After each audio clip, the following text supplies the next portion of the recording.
Arunachal foreign care travel from फिर से आपके नजदीक में फिर से हम आ रहे हैं आज यहाँ पे हमारे प्रेस मीडिया के जरिए आज अरुणाचल प्रेस क्लब में। और जितना भी मीडिया प्रतिनिधि को स्वागत है, आप सबको थैंक यू है।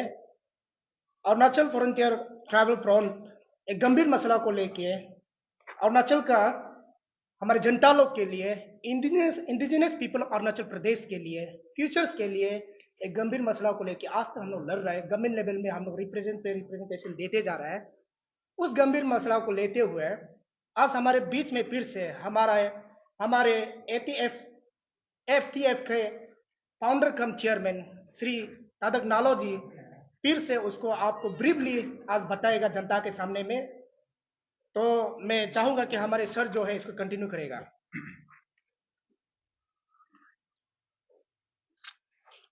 Thank you so much. सबसे पहले अरुणाचल का जितना भी जनता है, जितना भी वासी है, आप सबको नमस्कार। आज हम लोग अरुणाचल फ्रंटियर ट्राइबल फ्रंट बहुत सीरियस मुद्दा को लेके आया है। तो जैसे मैंने हमारा जो मेंबर ने कहा है, और ये जो मुद्दा है ये कोई एक स्पेसिफिक ट्राइब या फिर कोई स्पेसिफिक रीजन या फिर कोई स्पेसिफिक कम्युनिटी का नहीं है, ये एंटायर अरुणाचल का है। तो आज हम यहाँ पे आने का जो मकसद है, ये कोई नया बात तो है नहीं है, लेकिन सबको आज सीक्वेंसली, क्रोनोलॉजिकली सबको बताना है एग्जैक्टली हम क्या क्या मुद्दा को लेके आया है, और हम आप सबको इसका जो एग्जैक्ट जो क्रक्स है, इसका जो कहानी है, आप सबको जानना जरूरी है। तो सबसे पहले मैं बता दूं, मेरा पास यहाँ पे मिजोरम पब्लिक सर्विस कमीशन का रिक्रूटमेंट रूल्स है। तो इसमें यह लिखा है, मिजोरम पब्लिक सर्विस एग्जामिनेशन में पार्टिसिपेट कर सकने के लिए सबसे पहले आपका पास, वो कैंडिडेट का पास एलिजिबिलिटी क्राइटेरिया में यह लिखा है कि वो कैंडिडेट जो है मिजोरम का परमानेंट रेसिडेंट होना है। दैट मीन्स उसका पास पीआरसी सर्टिफिकेट होना है फर्स्ट। सेकेंडली ये बोला है कि वहां का जो डोमिसाइल सर्टिफिकेट है, दैट मीन्स वो पर्टिकुलर एरिया का, मिजोरम का, वहां का कम्युनिटी, वहां का जो इंडिजिनस इनहेबिटेंट होना है। और तीसरा रिक्वायरमेंट ये लिखा है कि इसमें मिजो लैंग्वेज को कंपलसरी किया है। तो आप देख सकता है मिजोरम पब्लिक सर्विस कमीशन में मिजो इनहेबिटेंट के अलावा हम लोग अरुणाचली भी, बाकी ट्राइबल्स भी इसमें पार्टिसिपेट नहीं कर सकता है। यह है मिजोरम पब्लिक सर्विस कमीशन। अभी मेरा पास है नागालैंड पब्लिक सर्विस कमीशन। तो इसमें एलिजिबिलिटी क्राइटेरिया में आप सबको बताना चाहूंगा। इसमें भी यह लिखा है कि सबसे पहले जो एप्लीकेंट है वो नागालैंड का परमानेंट रेसिडेंट होना है। दैट मीन्स उसका पास पीआरसी सर्टिफिकेट होना पड़ेगा फर्स्ट। सेकेंडली वहां में ये चीज मांग किया है कि indigenous inhabitant certificate. That means अभी नागालैंड में तो अलग अलग वो है, जैसे कि एससी भी है, एसटी भी है, अलग अलग कैटेगरी का है। लेकिन अगर वो नागालैंड का इंडिजिनस इनहेबिटेंट है तो उन लोगों का पास वो सर्टिफिकेट होना पड़ेगा। तो ये है नागालैंड पब्लिक सर्विस कमीशन। तो इसमें भी नागालैंड का जो इंडिजिनस इनहेबिटेंट का अलावा बाहर से कोई नहीं आ सकता है। तो ये एग्जामिनेशन में अप्लाई कर सकने के लिए भी सबसे पहले आपका पास पीआरसी सर्टिफिकेट होना है। दूसरा ये होना है कि इंडिजिनस इनहेबिटेंट सर्टिफिकेट। ये रहा नागालैंड पब्लिक सर्विस कमीशन।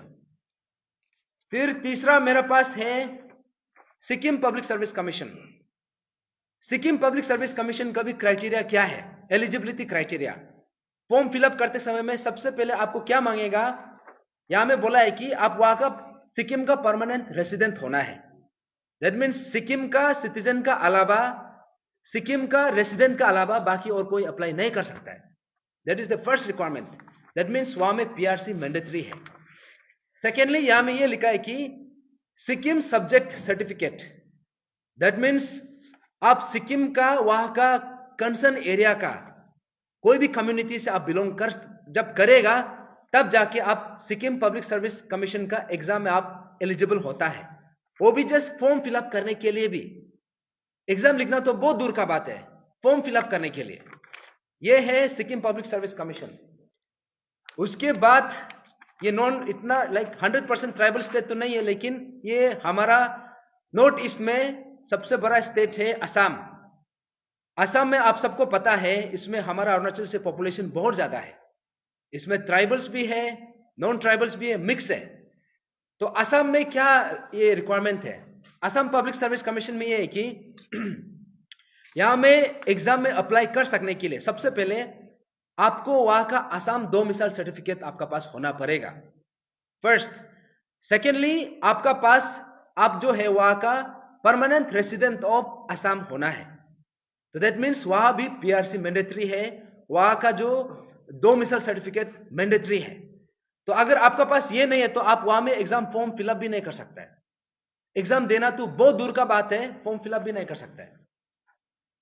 और अभी हम आप सबको बताएगा अभी Arunachal Pradesh public service commission का हम लोग का रिक्रूटमेंट रूल्स। तो ये जो है बहुत गंभीर वाला मुद्दा को हम लेके आया है।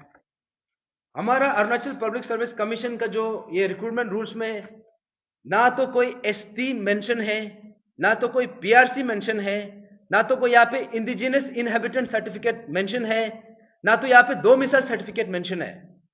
दैट मीन्स यहाँ में कोई भी अप्लाई कर सकता है। और उसका ऊपर में हम लोग का यहाँ पे 1990 का एक ऑफिस मेमोरेंडम है। इसमें 80:20 का जो रेशियो है, जो क्राइटेरिया है, वो मेंशन है। दैट मीन्स 80% जो एपीएससी के लिए रिजर्व है, 20% जो अनरिजर्व है। दैट मीन्स कोई भी आ सकता है।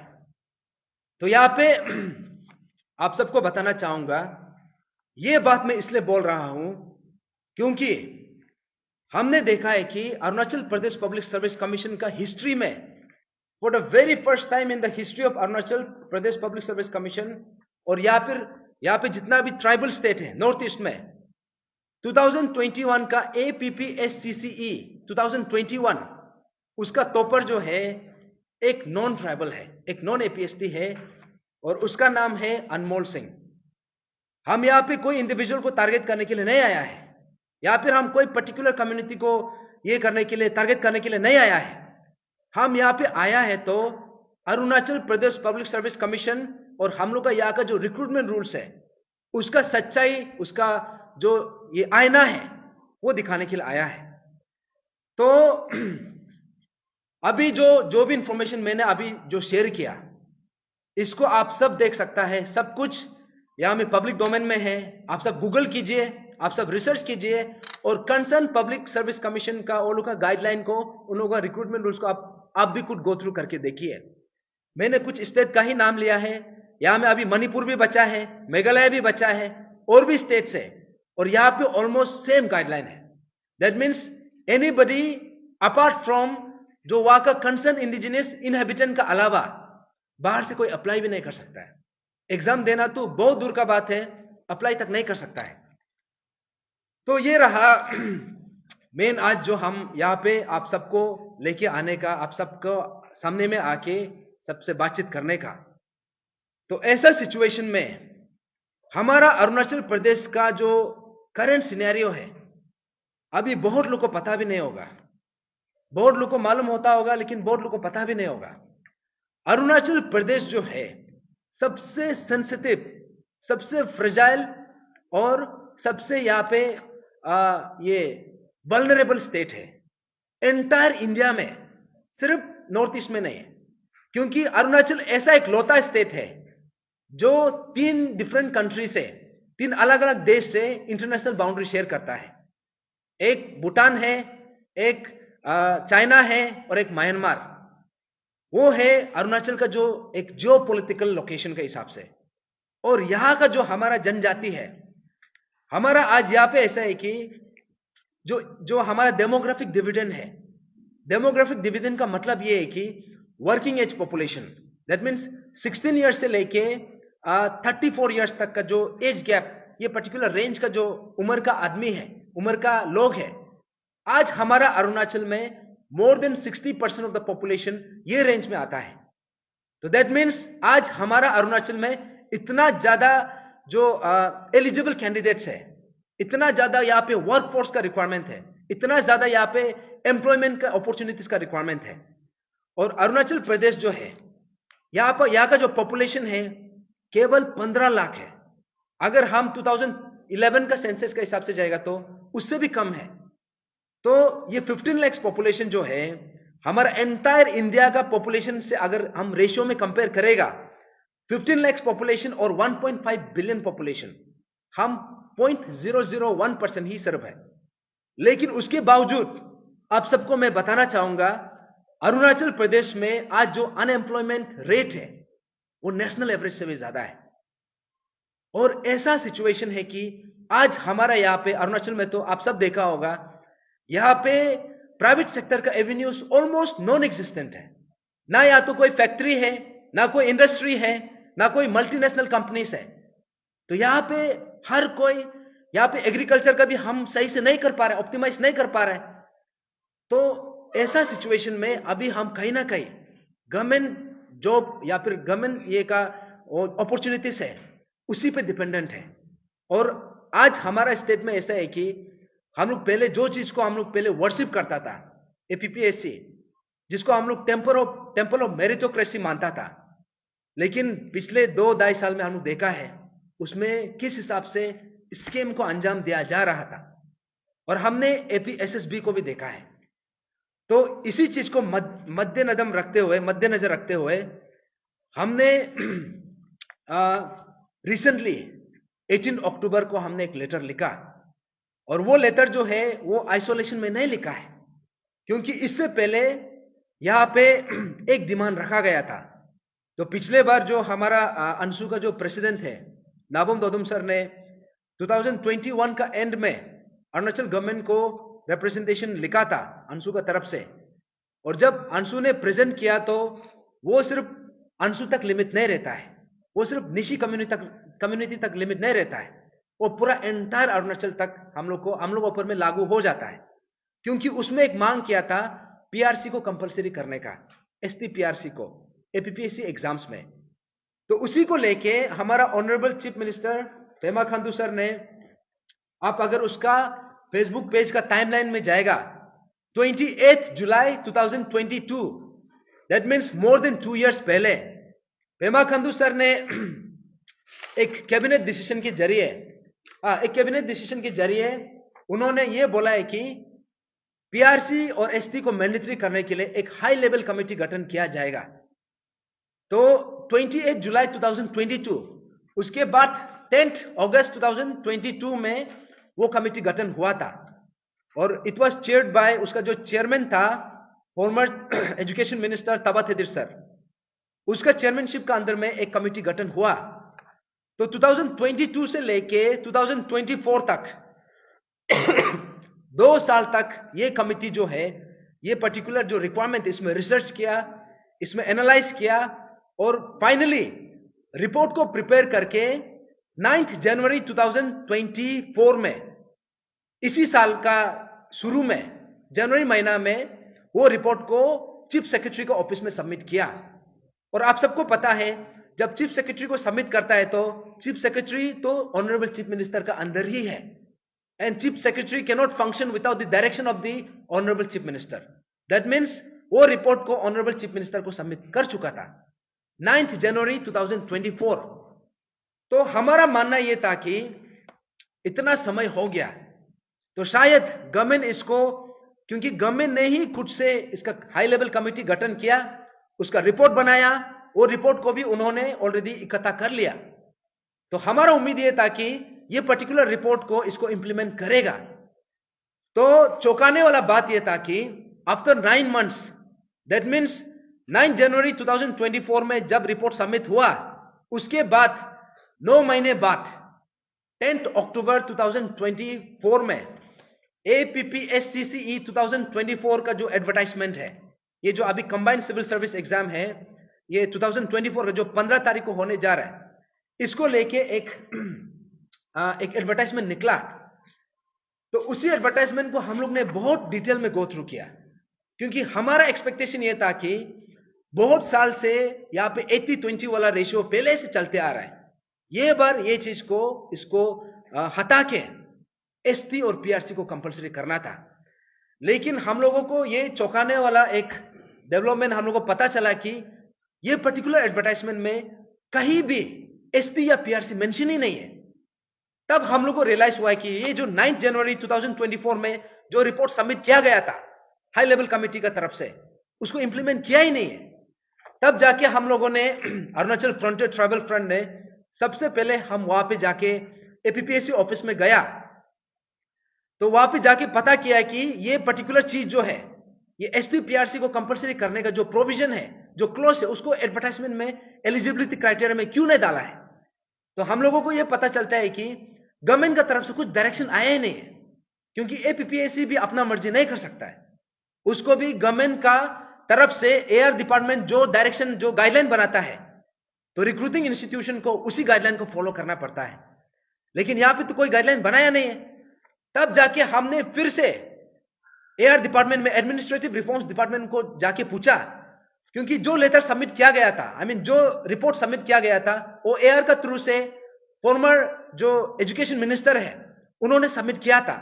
तो हमने पूछा, तो तब पता चला कि वो जो रिपोर्ट जो है चीफ सेक्रेटरी को ऑलरेडी सबमिट करके रखा हुआ है, लेकिन चीफ सेक्रेटरी का वहां से, वो ऑफिस से वापस आया नहीं है, या फिर वहां से गाइडलाइन, वो जो अप्रूवल, फाइनल अप्रूवल हुआ नहीं है। तो तब जाके हमने फिर से चीफ सेक्रेटरी के ऑफिस में गया, तो पता चला कि वहां में जो चीफ सेक्रेटरी है, लास्ट टाइम धर्मेंद्र सर था, वो चीफ सेक्रेटरी था अरुणाचल का। तो ये बार जो है चीफ सेक्रेटरी जो मनीष कुमार गुप्ता, वो जो नया चीफ सेक्रेटरी है, तो उन्होंने हम लोग को यह बताया कि वो नया है, उनको पता नहीं है। तो हमने 18 अक्टूबर 2024 में एक लेटर सबमिट किया, रिप्रेजेंटेशन ऑनरेबल चीफ मिनिस्टर को भी, ऑनरेबल ये हमारा चीफ सेक्रेटरी को भी। तो वहां में हमने सबमिट किया कि ये जो पहले जो 9 जनवरी में जो हाई लेवल कमेटी का जो रिपोर्ट आया था, उसका ऊपर में हम लोगों ने उसका आउटकम पूछा, इसको अभी तक इंप्लीमेंट किया क्यों नहीं है। तो हम लोगों को बताया गया कि आप लोग रुकिए, हम लोग आपको अपडेट करेगा पूछताछ करके। तो हमने बीच में जाके बहुत बार इसमें अपडेट लेने का कोशिश किया। तो 18 अक्टूबर से लेके आज कौन सा डेट है, आज हम 12 दिसंबर, मोर देन 50 डेज हम चीफ सेक्रेटरी का ऑफिस का राउंड एंड राउंड हम लोग चक्कर खाता है, लेकिन ये 50 दिन में हम लोगों को कुछ अपडेट मिला नहीं। तो वहां में जाके लास्ट में पता चलता है कि हम लोगों को यह बताया जाता है कि ये जो पर्टिकुलर कमेटी का जो रिपोर्ट है, ये चीफ सेक्रेटरी का ऑफिस में ही नहीं है। तो हम लोग को चौंका दिया, इतना हाई प्रोफाइल रिपोर्ट, कमेटी का रिपोर्ट, और ये स्टेट का सबसे बर्निंग इशू का बेसिस में रिपोर्ट बनाया गया, ये कैसे करके चूमंटर हो गया। तो इसी बात को लेकर हमने चीफ सेक्रेटरी को बार बार पूछा। तो हम लोगों को यह बताया जाता है कि चीफ सेक्रेटरी जो मनीष कुमार गुप्ता सर, जो हम लोगों को यह बताता है कि जो फॉर्मर चीफ सेक्रेटरी है धर्मेंद्र सर, अभी जाके उसको पूछताछ करेगा। ये 12 तारीख को, आज 12 तारीख, आज पूछताछ करेगा बोला है। तो हम लोग को तो यह समझ में नहीं आया है कि ये धर्मेंद्र सर जो अरुणाचल को काफी महीना पहले छोड़ चुका है, दूसरा स्टेट में चला गया, अभी वो रिपोर्ट को लेके दूसरा स्टेट में क्या करके लेके जाएगा। अभी उसका कोई वहां पे लोका स्टैंडी भी नहीं है, उसका कोई रेस्पॉन्सिबिलिटी भी नहीं है। और दूसरा बात हम लोग को यह बताया गया कि जो फॉर्मर एजुकेशन मिनिस्टर तबा तेदिर सर, वो तो अभी प्रेजेंट वो एजुकेशन मिनिस्टर तो नहीं है, इनफैक्ट वो लेजिस्लेचर भी नहीं है, अभी उसको भी पूछेगा बोलता है। ये मजाक है क्या। तो that means from the highest office, state का हाईएस्ट ऑफिस से हम लोगों को यह पता चलता है कि वहां में स्टेट का सबसे बर्निंग इश्यू को लेके सबसे बड़ा हाई प्रोफाइल कमिटी का रिपोर्ट को चीफ सेक्रेटरी का ऑफिस से गायब कर देता है। यह अपने आप में बहुत बड़ा सवाल है। तो यह चीज को हम लोगों को समझना जरूरी है। अगर इतना बड़ा इश्यू का रिपोर्ट को गायब कर सकता है, तो बाकी इश्यू को कैसे करके गायब करता होगा। तो इसको लेके हमने चीफ सेक्रेटरी को हमने अपना डिसएग्रीमेंट जताया, अपना जो ये आशंका जताया कि ये जो हुआ है ये बहुत गलत हुआ है, क्योंकि हमने आपका इस ऑफिस को, आपका ऑनरेबल सीएम का ऑफिस को हम खदर करके, क्योंकि रिपोर्ट आप कमिटी गवर्नमेंट ने बनाया, रिपोर्ट गवर्नमेंट का हाथ में है, लेकिन वो रिपोर्ट में कुछ एक्शन नहीं कर पा रहा है। तो इसी को लेके हमने पूछताछ किया, तो पिछले ये 50 दिन में हम लोगों को यह बताया जाता है कि रिपोर्ट जो है ना तो चीफ सेक्रेटरी का ऑफिस में है, ना तो एडमिनिस्ट्रेटिव रिफॉर्म्स का ऑफिस में है, ना तो चीफ मिनिस्टर का ऑफिस में है। तो ये रिपोर्ट जो है इसको कौन गायब किया है, ये कैसे करके गायब हो गया, और इसको जानबूझ के इसको गायब किया गया है। तो जो भी कारण है, क्योंकि ये जो इश्यू जो है, ये जो मुद्दा जो है और ये जो रिपोर्ट जो है, ये एक एक अरुणाचली का, हम लोग का एक एक इंडिजिनस इनहेबिटेंट का, उसका फ्यूचर को डिसाइड करने जा रहा है। अभी हमारा फ्यूचर को लेके इतना लाइटली कैसे ले सकता है, ये बहुत बड़ा सवाल है। तो इसको लेके हमने पिछले 50 दिन से इतना संघर्ष किया, इतना ऑफिस टू ऑफिस, इतना रन अराउंड किया, लेकिन हमने अभी भी हार माना नहीं है। तो ये जो हमने शुरू में बताया, बाकी स्टेट का जो पब्लिक सर्विस कमीशन का जो भी इसका एलिजिबिलिटी क्राइटेरियास है, अभी इसको भी समझना जरूरी है। अभी बाकी ट्राइबल स्टेट में ऐसा कर सकता है, अरुणाचल प्रदेश में 1990 से लेके अभी तक 80:20 वाला रेशियो में हम क्यों अभी तक इसमें जूझ रहा है, क्यों अभी तक हम इसमें इसी चीज को क्यों फॉलो कर रहे हैं। तो ये जो 80:20 जो रेशियो था, ये 1990 को मोर देन 30 इयर्स बैक तब बनाया गया था, क्योंकि तब का सिचुएशन अलग था।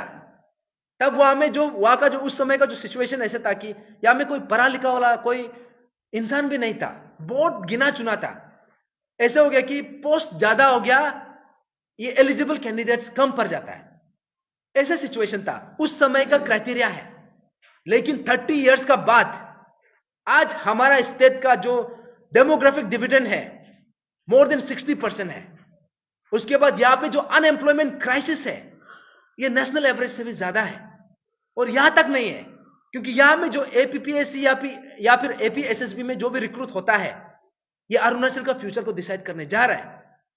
तो इसी बात को लेके हमने आज honourable chief minister government of Arunachal Pradesh Pema Khandu sir को फिर से हमारा तरफ से, अरुणाचल फ्रंटियर ट्राइबल फ्रंट का तरफ से हमने एक कॉम्प्रिहेंसिव लेटर फिर से लिखा है, क्योंकि हमारा उम्मीद यह था कि ये जो एसटी पीआरसी को पर्टिकुलर जब हमने 50 दिन पहले जब उठाया था, हमारा उम्मीद यह था कि ये इसी एग्जामिनेशन में एपीपीएससीसी 2024 में इसको लागू कराना था।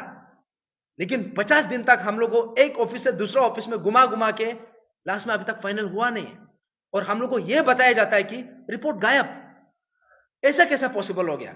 अगर धर्मेंद्र सर जो फॉर्मर चीफ सेक्रेटरी, जो अगर अरुणाचल प्रदेश का ये जो पर्टिकुलर रिपोर्ट को अगर दिल्ली लेके गया है, तो उसका अगेंस्ट में हम अभी लीगल जाएगा, because he has no local standing here. जब तक वो चीफ सेक्रेटरी था तब तक he had the right to access, लेकिन उसके बाद वो उसको गायब नहीं कर सकता है। और फॉर्मर ये एजुकेशन मिनिस्टर इसको कैसे करके छुपा के रखेगा? और जो भी इसमें सबमिशन किया है ये पर्टिकुलर रिपोर्ट को जहां जहां में, क्योंकि प्रिंसिपल सेक्रेटरी होम को भी सबमिट किया गया था, प्रिंसिपल सेक्रेटरी पॉलिटिकल उसको भी कलिंग टैंग सर को भी सबमिट किया गया था। तो यहां पे जितना भी रेस्पॉन्सिबल जो ये अथॉरिटी है सबको सबमिट किया है, लेकिन इसका ऊपर में अभी तक कुछ एक्शन लिया नहीं है। तो इसका बेसिस में हमने एक कॉम्प्रिहेंसिव एक लेटर लिखा है अरुणाचल फ्रंटियर ट्राइबल फ्रंट। हमने लिखा है कि सबसे पहले फर्स्ट पॉइंट हमने ये मांग किया है कि 80:20 जो रेशियो है इसको इमीडिएटली इसको रिपील करना है, क्योंकि ये इसका जो रेलिवेंस था, ये 30 इयर्स पहले इसका रेलिवेंस था, लेकिन आज 30 इयर्स का बाद आज इसका रेलिवेंस नहीं है। आज यहां पे इतना ज्यादा अनएम्प्लॉयमेंट का जो सिचुएशन है, इसको कैटर करने के लिए ये जो पर्टिकुलर रेशियो है ये फिट नहीं बैठ रहा है। तो इसलिए हमने मांग किया है कि इसको इमीडिएटली इसको रिपील करना है, और उसको चेंज करके या तो आप तो 90-10 में करो या फिर 95-5 में करो। वो है पहला हमने मांगा है। और दूसरा हमने मांगा है कि अरुणाचल प्रदेश का जो एसटी और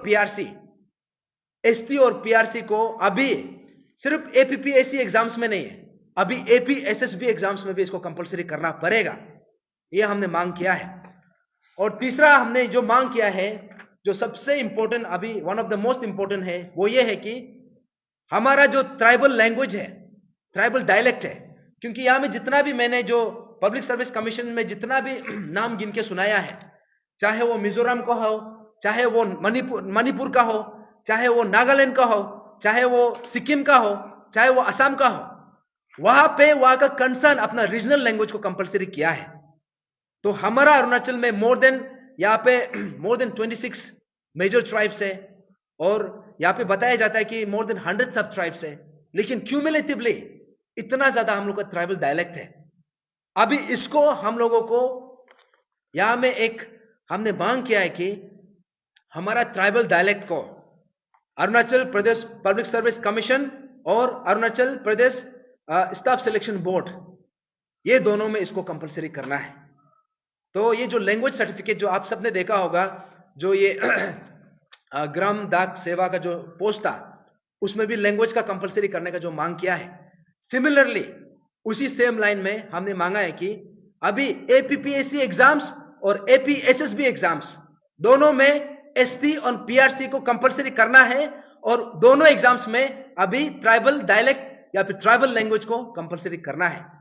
और ये जो मांग जो है, ये हमने आउट ऑफ द ब्लू मांगा नहीं है, ये डिमांड पहले से था, इनफैक्ट 2021 से चल के आ रहा था, लेकिन इसको लेके अभी तक कुछ एक्शन लिया नहीं है डिस्पाइट एश्योरेंस।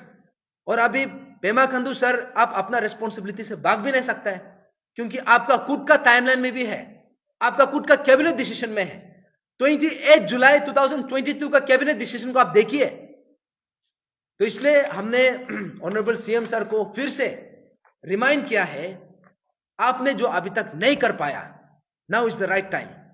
तो बहुत लोग का बोलना यह था कि ये जो रिक्वायरमेंट था एसटी पीआरसी को इसी एग्जाम्स में कंपलसरी करने का, तो हमारा मांग भी ये एपीपी एससीसी 2024 में कराना था, लेकिन सर्कमस्टांसेस हम लोग को फोर्स कर दिया है कि ये चीज को कंपलसरी नहीं करा पाया। तो अभी तो ऐसा सिचुएशन आ गया कि हम ये अभी का समय में, क्योंकि इतना लोग ये एग्जाम्स के लिए पिछले इतना साल से वेट कर रहा था, और इसी एग्जाम्स के लिए बहुत लोगों का उम्र भी निकल रहा है, तो हमारा ये मानना था कि ये एग्जाम्स को रुकाना that will not be a wise call. Somewhere हमारा ये मानना था कि एग्जाम तो प्रोसीड होना है, लेकिन सही करेक्शन के बाद। लेकिन जब यहां पे एसटी और पीआरसी को कंपलसरी नहीं किया जाता है, तो तब समवेयर हम लोग का दिल भी इसको नहीं मानता है, क्योंकि यहां पे जितना भी ट्राइबल स्टेट में ये चीज को प्रैक्टिस कर सकता है, अरुणाचल यहां पे प्रदेश पब्लिक सर्विस कमीशन और Arunachal Pradesh staff selection board, अभी हमने मांग किया है कि इसमें कंपलसरी करना है। अभी इसलिए भी मांगा है क्योंकि यहां पे जैसे कि मिजोरम पब्लिक सर्विस कमीशन हो, या फिर नागालैंड पब्लिक सर्विस कमीशन हो, या फिर सिक्किम पब्लिक सर्विस कमीशन हो, वहां पे ऐसा है कि वहां का जो concern state public service commission जो है ना, वो ग्रुप ए का भी, ग्रेड ए का भी एग्जाम कंडक्ट करता है, ग्रेड बी पोस्ट का भी एग्जाम कंडक्ट करता है, ग्रेड सी ग्रेड डी सब पोस्ट का एग्जाम वो लोग ही कंडक्ट करता है। तो उसमें अगर लैंग्वेज को कंपलसरी किया है, वहां पे अगर एसटी, वहां का जो कंसर्न इंडिजिनस इनहेबिटेंट सर्टिफिकेट को कंपलसरी किया है, वहां का डोमिसाइल सर्टिफिकेट को कंपलसरी किया है, वहां का अगर पीआरसी को कंपलसरी किया है, तो अभी इज द टाइम। ये चीज को पहले ही चेंज कर देना चाहिए था, but better late than never, अभी भी इसको चेंज किया जा सकता है। तो इसलिए हमने ऑनरेबल सीएम सर से, honourable government of Arunachal Pradesh को अरुणाचल फ्रंटियर ट्राइबल फ्रंट की तरफ से हमने लिखा है, क्योंकि हम यहां पे निकला है, यहां पे जस्ट ग्रुप ऑफ इंडिविजुअल्स नहीं है, this is the voice of every corner of Arunachal. और ये आवाज जो है अरुणाचल का हर इनहेबिटेंट का आवाज है, और ये आवाज जो है अरुणाचल का हर ट्राइबल का आवाज है। और हमारा जो ट्राइबल सेंटिमेंट है और हमारा जो ट्राइबल मांग है, इसको पेमा खंडू सर आप इसको नजरअंदाज नहीं कर सकता है। इसको हमारा जो अरुणाचल का सरकार है, आप इसको नजरअंदाज नहीं कर सकता है। तो इसलिए हमने ये चीज को मांग रखा है, और हमारा उम्मीद ये है कि अरुणाचल प्रदेश का जो सरकार है इस चीज को ध्यान देगा, और इस चीज को डेफिनेटली इसमें जल्द से जल्द इसको कंपलसरी करेगा। तो इसके बाद हम हमारा अरुणाचल फ्रंटियर ट्राइबल फ्रंट, हम ऑलरेडी ऐसा पॉलिटिकल पार्टी अनाउंस करके हमने फॉर्म किया है, लेकिन हम अभी तक रजिस्टर हुआ नहीं है, ये रजिस्ट्रेशन प्रोसेस में है। लेकिन हम यहाँ पे इलेक्शन लड़ने के लिए या फिर इलेक्शन जीतने हारने के लिए उसके लिए आया नहीं है। हम यहाँ पे आया है तो अरुणाचल प्रदेश का असली मुद्दा को, वहां का असली इशू को, उसका आवाज बन के हम यहाँ पे उतरने के लिए आया है। और यहां से हम अभी अरुणाचल का हर कॉर्नर में हम जाएगा और ये संदेश अभी हर अरुणाचल का हर कॉर्नर में जाएगा। और ये जो आवाज जो है, जैसे मैंने कहा है, ये हर अरुणाचली का आवाज है, ये अरुणाचल का हर ये से जनजाति का आवाज है, हमारा अरुणाचल का हर ट्राइब का आवाज है, हर कम्युनिटी का आवाज है, हमारा हर कॉर्नर से ये आवाज निकल रहा है। और ये आवाज को अभी अरुणाचल का सरकार इसको नजरअंदाज नहीं कर सकता है और इसको जल्द से जल्द इंप्लीमेंट करना है। अगर कुछ भी डाउट है, कुछ भी कंफ्यूजन है, मीडिया फ्रेंड्स आप लोग सवाल कर सकते हैं।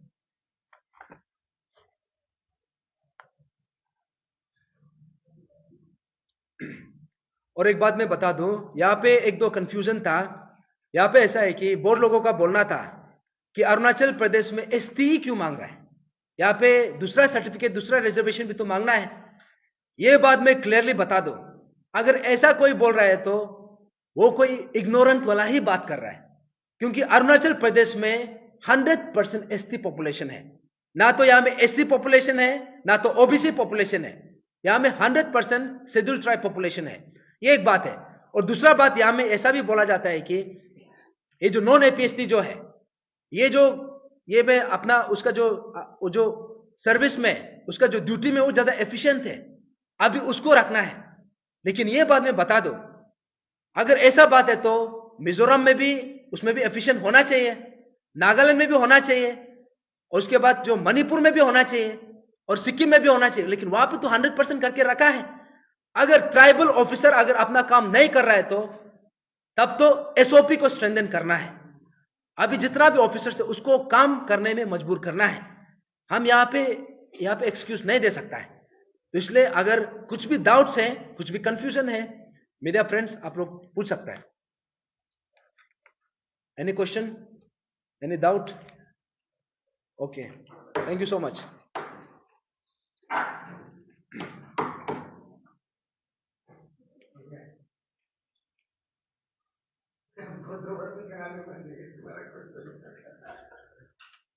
हो गया ना? कोई लाइव गया था?